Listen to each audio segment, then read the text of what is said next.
আসসালামু আলাইকুম। Hello viewers, কেমন আছেন আপনারা সবাই? আশা করছি অনেক অনেক ভালো আছেন। তো আজকের এই ভিডিওটিতে আমি আপনাদের শেখাবো কিভাবে আপনারা যে কোনো ডকুমেন্ট ফাইলকে পিডিএফ এ কনভার্ট করবেন মাত্র কয়েক সেকেন্ডে। তো চলুন কথা না বেরিয়ে শুরু করা যাক। অলরাইট, তো ভিউয়ার্স, এটি হচ্ছে আমাদের একটি ডকুমেন্ট ফাইল। আপনারা এখানে দেখেন .docx একটা ফরম্যাটের ফাইল আছে। আমি চাচ্ছি এই ফাইলটাকে পিডিএফ এ কনভার্ট করতে। তো আপনারা যদি মাইক্রোসফট অফিস 2010 ইউজ করেন অথবা 2016 ইউজ করেন তাহলে আপনারা এই কাজটা খুব সহজে করতে পারবেন। তো আমার এটা মাইক্রোসফট অফিস 2010 ইনস্টল করা আছে।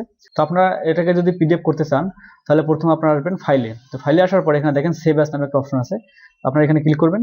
তো সেভ অ্যাজে ক্লিক করার পর আপনারা এরকম একটা ইন্টারফেস পাবেন, ঠিক আছে? তো এখান থেকে আপনারা দেখেন সেভ অ্যাজ টাইপ। তো এখানে আপনাদের টাইপটা জাস্ট পিডিএফ এ সিলেক্ট করে দিতে হবে। আপনারা এটা করার জন্য এখানে জাস্ট একবার ক্লিক করবেন। ক্লিক করার পর এখানে দেখেন অনেকগুলো টাইপ আছে, ঠিক আছে? আপনারা এখান থেকে জাস্ট ডট পিডিএফ, এখানে দেখেন পিডিএফ এবং এখানে ব্র্যাকেটের ভিতরে আছে কি ডট পিডিএফ। আপনারা জাস্ট এটা সিলেক্ট করে দিবেন। তো সিলেক্ট করার পর আপনারা এখান থেকে লোকেশন সিলেক্ট করে দিবেন, আপনারা কোথায় সেভ করতে চান। তো আমি চাচ্ছি ফাইলটা আমি ডেস্কটপে সেভ করবো। তো আমি এখান থেকে জাস্ট ডেস্কটপ ক্লিক করে দিলাম।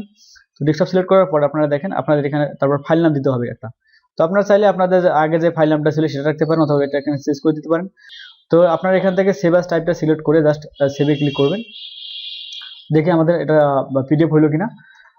তো এই দেখেন আমাদের ফাইলটা পিডিএফ এ কনভার্ট হয়ে গেছে। আপনারা এখানে দেখেন এক্সটেনশনটা আমাদের ডট পিডিএফ এ আছে।